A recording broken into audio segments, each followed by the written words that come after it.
Halo teman-teman, selamat datang di channel Guru Toto. Saat ini saya sedang berada di eventnya Mazda CX-60 teman-teman, Media Drive dari Jakarta ke Jawa Tengah, tepatnya di Semarang. Dan ini mobil sebenarnya potensial banget. Dia adalah Mazda paling bertenaga yang ada di Indonesia saat ini, satu. Lalu dia juga Mazda yang paling mahal yang ada di Indonesia saat ini, lebih dari 1 miliar. Jadi secara ekspektasi kita bisa tahu bahwa CX-60 merupakan mobil yang sangat tinggi levelnya. Nah, termasuk dia punya hybrid maut gitu ya, lalu dia punya penggerak all wheel drive. Dan di Media Drive ini rutenya lumayan beragam, mulai dari tol Trans Jawa yang panjang lurus gitu ya, bisa ngerasain tenaganya yang enak itu. Lalu kemudian punya rute berkelok untuk nunjukin gimana agility-nya ketika dia berhadapan dengan jalan yang menantang. Dan sekarang saya pengen share teman-teman, kira-kira seperti apa sih impresi dari Mazda CX-60, dan termasuk kalau ada kelebihan dan kekurangan, highlightnya seperti apa. Dan ini dia ulasannya.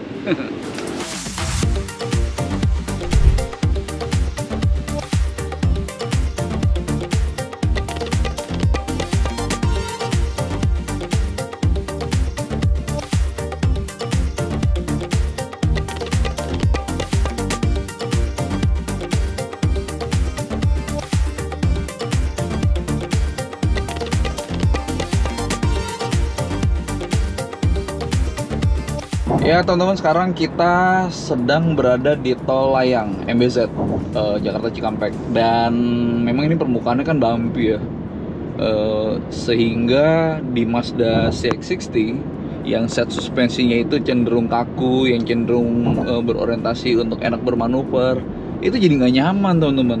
Lebih terasa goyangannya, dan buat mereka yang mungkin lebih suka dengan kenyamanan, bantingan yang lembut, karakter suspensi seperti ini bisa jadi mengganggu gitu. Tapi depan akan ada jalan yang lebih mulus, dan mestinya nih dia akan lebih ketemu dengan habitatnya. Kita lihat nanti.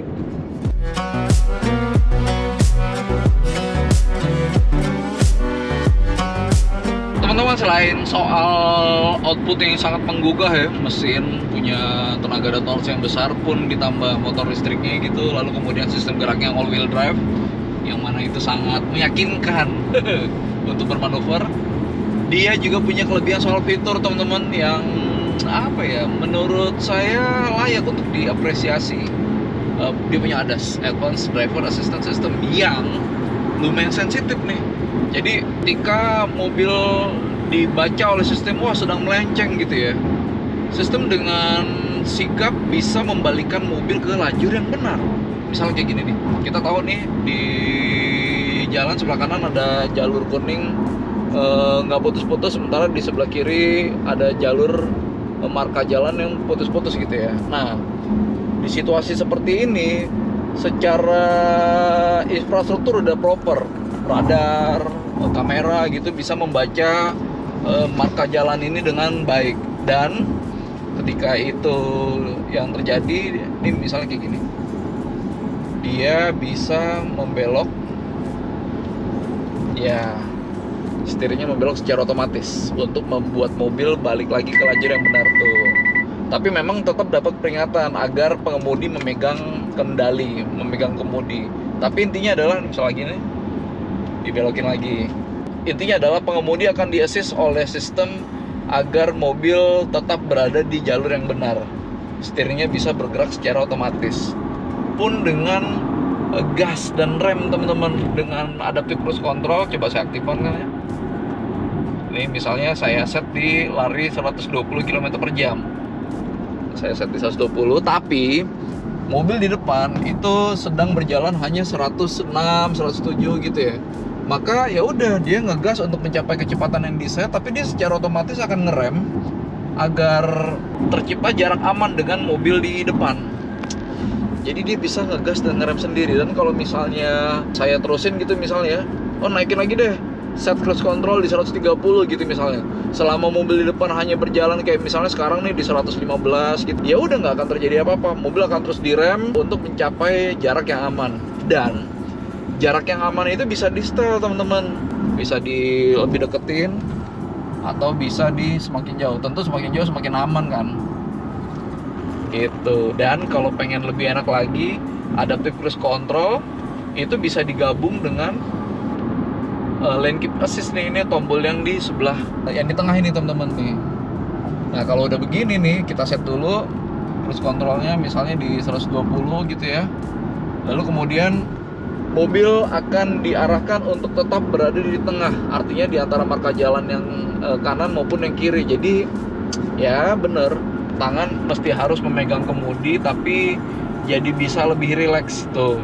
Dia ngerem tetap di 111 karena mobil di depan larinya hanya segitu gitu.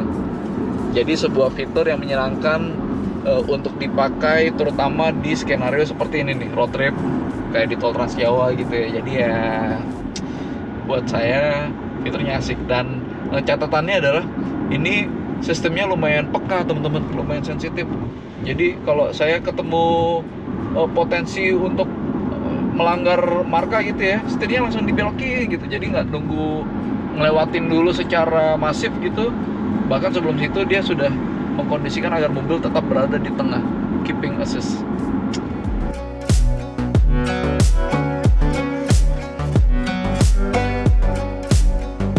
Iya teman-teman, jadi kita bisa bilang bahwa Mazda CX-60 adalah anomali dalam hampir semua line up Mazda yang ada di Indonesia. Jadi dia secara mesin aja udah menggunakan unit yang paling besar, 3283 cc, 6 silinder turbo. Jadi udah kapasitasnya gede, masih pakai turbo. Lalu kemudian di saat hampir semua SUV Mazda di Indonesia itu punya model dasar yang menggunakan gerak roda depan front wheel drive, bener, CX-9 itu ada yang AWD, tapi model dasarnya itu front wheel drive. Sementara CX-60 itu AWD, tapi model dasarnya itu RWD teman-teman. Itu sebabnya mesinnya itu menggunakan konfigurasi longitudinal, jadi memanjang ke belakang. Jadi kita tahu bahwa secara ride quality Mazda itu sebenarnya udah bagus, cuma di Mazda CX-60 itu jadi bagus banget. Dan dengan all wheel drive, tenaga mesin yang 284 PS atau 280 dk dan torsi yang sampai 450 Nm itu ditambah motor listriknya 153 Nm, itu jadi terdistribusi dengan sangat baik ke semua roda. Jadi untuk eksplorasi ketika kita ingin berjalan secara lebih menggugah gitu ya, lebih menggunakan adrenalin, jadi lebih tenang. All wheel drive membuat rasa berkendaranya jadi lebih meyakinkan teman-teman. Intinya adalah ini benar-benar sebuah keunikan dalam lini produknya Mazda saat ini. Dia punya mesin, sistem penggerak, dan rasa berkendara yang jauh lebih oke. Dan gak heran harganya bisa setinggi itu. Dia lebih dari 1 miliar, dan itu kenyataannya adalah Mazda paling mahal yang ada di Indonesia saat ini.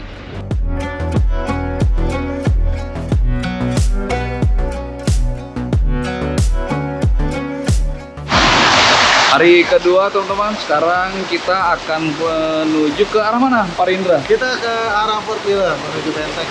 Kita ke arah Fort Willem menuju Benteng dengan rute yang nggak selurus kemarin, nggak hanya tol gitu ya, tapi katanya akan ada banyak kelokan-kelokan yang membuat dia semakin pas dengan medannya. Terus mobilnya tenaganya gede banget nih ya, dan AWD. Jadi kita akan mengeksplorasi gimana driving impression CX-60 ketika menghadapi rute yang lebih beragam.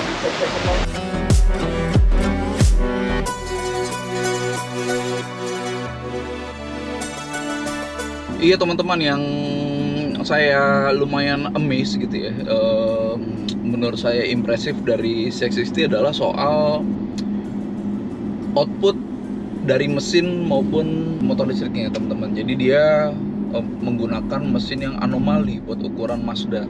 Kebanyakan 4 silinder 2500 cc gitu ya. Yang di CX-9 pun meskipun turbo tapi 2500 cc 4 silinder. Sementara ini 6 silinder. 3283 cc, jadi ya digenapi 3300 gitu ya. Dan dengan turbo buat tenaga dan torsinya itu jadi luar biasa teman-teman. Dia punya 280 dk atau 284 PS ya, sekitar segitu. Lalu torsinya 450 Nm. 450 Nm itu baru dari mesinnya aja, karena dari motor listriknya itu bisa ngeboosting sampai 153 Nm. Ya bener nggak, bukan berarti ditambahin gitu ya dari torsi mesin maupun torsi motornya, tapi ketika dipadu kurvanya tetap dia memiliki torsi yang sangat besar teman-teman. Dan ketika disalurkan ke semua roda all wheel drive, torsi itu kan sangat sangat menggeliat gitu kan, sangat enak buat di berbagai skenario, nyalip di tanjakan, ngebut di jalan lurus kayak di Trans Jawa kemarin gitu misalnya. Tapi dengan pendistribusian secara menyeluruh di semua roda ini teman-teman, rasanya tuh jadi enak buat apa ya, pengemudi. Kebetulan saya pas lagi ngetes gitu ya, pede. Kita bisa mendapatkan keasikan dengan tetap terkendali. Jadi kayak misalnya gini, tiba-tiba kita tarik gitu, nggak ada mobil bergerak secara liar. Ini sebuah situasi yang sangat menyenangkan bagi pengemudi, terutama di jalan-jalan kayak misalnya kayak gini, dari Semarang menuju ke arah Magelang gitu ya. Jalannya tuh banyak yang berkelok, tapi banyak turunan dan tanjakan, sehingga jalan yang lebih beragam itu bisa ditangani karena mobilnya siap, tenaganya besar, tapi pengemudi memiliki kendali penuh gitu. Dan by the way, suara 6 silinder itu membeda ya, dan dibandingkan sama mobil 4 silinder, ritme atau apa ya, aransemen suaranya tuh beda dari 4 silinder. Artinya mesin yang ini yang 6 silinder dibanding sama mesin Mazda yang lain yang 4 silinder, ritme suaranya itu buat saya lebih enak didengar. Itu pun juga menjadi hal yang bagi sebagian orang, mungkin termasuk teman-teman yang suka dengan suara mesin, yang elemen berikut dari sebuah keasikan mengemudi mobil adalah suara, ini adalah poin plus gitu. Torsinya emang dahsyat sini. Ini torsinya dahsyat banget teman-teman. Dan kita ngelihatnya dia bener wujudnya SUV, sebuah SUV, tapi dia bisa memberikan keasikan layaknya mobil kencang kayak sports car. Dan makanya nggak heran kalau teman-teman di Mazda tuh sampai menjuluki dia sebagai little monster. Ini mobil massal nih, bukan mobil sports gitu ya, tapi karena potensinya dari mesinnya, dari penyaluran tenaganya itu sangat solid ya, nggak berlebihan kalau dia bisa seasik itu sehingga sampai disebut little monster.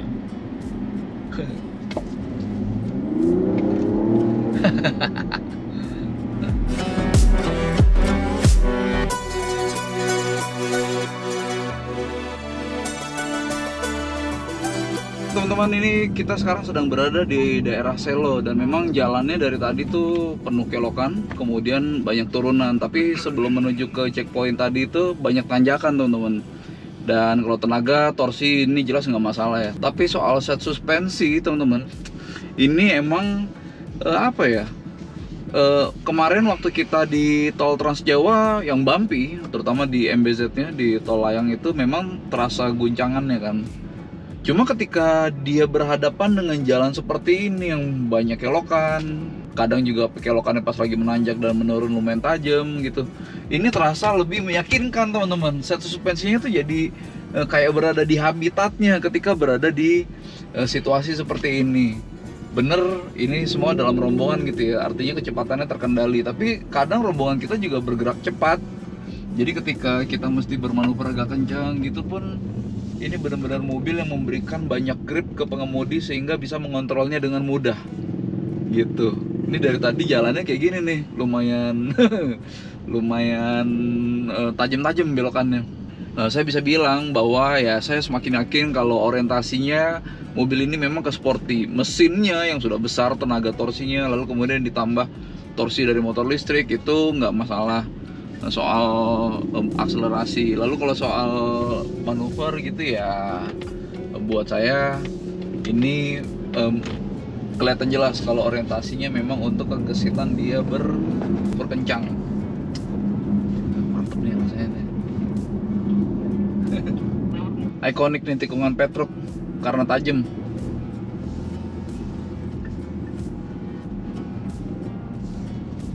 Iya, tikungan tapal kuda teman-teman, tajam sekali itu, sampai ada patungnya tadi tuh.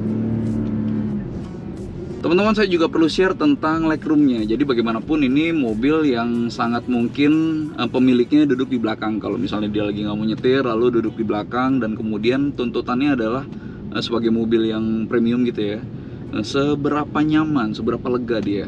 Yang pasti secara dimensi dia panjang teman-teman, 4745 mm kalau nggak salah ya, sekitar 4,7 meter. Tapi memang dari 4,7 meter itu bonnetnya tuh panjang karena dia 6 silinder segaris longitudinal kan, jadi memang menyita dimensinya. Nah, tersisalah ruang yang sebenarnya mobil udah 4,7 meter itu hanya untuk 2 baris bangku aja, 5 seater. Hasilnya ini udah pasti nggak sempit. Itu highlight pertama saya, udah pasti nggak sempit. Cuma pertanyaannya seberapa lega.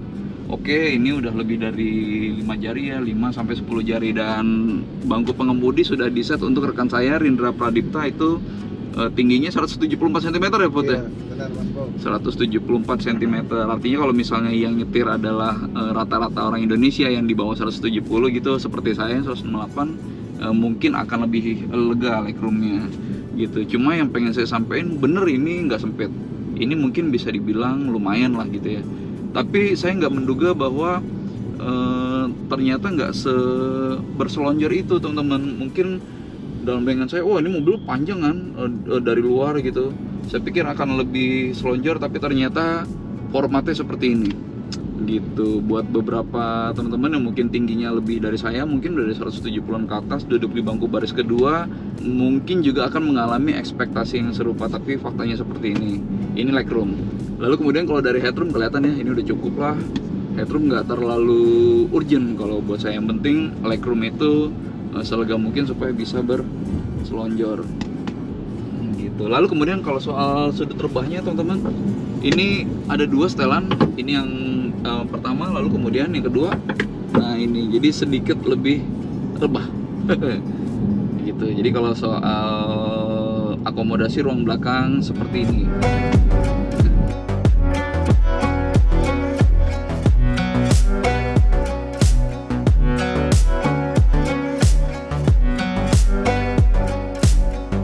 Oke teman-teman, kayaknya kita bisa sampai pada akhir ulasannya. Jadi selama media drive Jakarta sampai Jawa Tengah di Semarang gitu ya, menggunakan Mazda CX-60, kita bisa menemukan beberapa hal yang kayaknya teman-teman perlu tahu, yang bisa di-highlight. Pertama adalah torsinya teman-teman. Jadi ini mobil mesinnya aja udah paling gede yang ada di semua Mazda saat ini. Lalu kemudian ditambah turbo, lalu kemudian ditambah hybrid. Jadi memang secara output dia sangat luar biasa. 280 dk ditambah 450 Nm, yang itu bahkan belum ditambah torsi dari motor listrik 153 Nm. Jadi kalau teman-teman ingin memacu mobil ini, jelas bukan masalah, jelas hal yang gampang buat mengemudi dengan penuh adrenalin. Satu, jadi torsinya sangat torque. Lalu kemudian grip teman-teman, dia menggunakan AWD. Jadi ketika selama saya atau rekan saya Rindra memacunya gitu ya, kadang memang agak kenceng gitu, bener-bener kita bisa mendapatkan kepastian kalau mobilnya penuh kendali karena itu dia AWD. Lalu soal premium, bener bahwa ini mobil merupakan Mazda termahal saat ini, dan itu berkonsekuensi atau berdampak sama feel-nya yang lebih premium dibanding Mazda lain. Padahal Mazda yang lain sebenarnya juga udah oke gitu ya secara feel-nya, secara rasa premiumnya gitu. Tapi ini rasanya kayak lebih tinggi lagi level mahalnya. Lalu catatan yang bisa saya sampaikan adalah soal pertama bantingannya teman-teman. Jadi dia dari awal memang diset untuk menjadi mobil yang enak dipacu, kayak driver oriented car gitu ya. Jadi dia lebih fokus sama bagaimana karakternya ketika bermanuver, bagaimana karakternya ketika dia zigzag. Sehingga ketika berhadapan dengan jalan yang bergelombang kayak kemarin waktu kita coba di beberapa spot di tol Trans Jawa, kelihatan guncangannya lumayan terasa. Mungkin untuk ukuran mobil umum gitu ya, dia masih nyaman. Tapi untuk mobil yang sudah 1 miliar lebih, mungkin ada ekspektasi bahwa bantingannya pengen lebih nyaman. Ternyata dia karakternya cenderung kaku, cenderung untuk bermanuver, sehingga soal kenyamanan dia menurut kami bahkan seingat saya nggak lebih oke dibanding Mazda CX-9 SUV Mazda juga yang lebih empuk itu. Gitu pertama. Terus kedua, soal legroom teman-teman, pemilik Mazda CX-60 yang beli mobil dan lalu kemudian duduk di belakang pengen mendapatkan ruang legroom yang berselonjor gitu, dia udah pasti nggak kesempitan, tapi saya menemukan ternyata nggak selega itu. Jadi soal legroomnya gitu. Dan ketiga, mungkin begitu teman-teman, kita tahu bahwa Toyota tuh punya Lexus atau Hyundai punya Genesis. Nah, Mazda di model yang sudah lebih mahal ini tetap Mazda mereknya. Jadi dengan harga yang sudah 1 miliar lebih itu, bagi mereka yang membutuhkan brand untuk mendukung gengsinya, Mazda cuma punya satu pilihan. Jadi PR-nya adalah bagi sebagian orang brand image itu bisa menjadi hal yang menentukan apakah dia akan membeli atau tidak si Mazda CX-60 ini. Gitu teman-teman. Tapi kita jelas belum melakukan pengetesan lengkap, dan itu berarti nanti di test drive-nya Grid Auto gitu. Mungkin itu dulu dari saya. Terima kasih sudah menonton dan sampai ketemu di video berikutnya.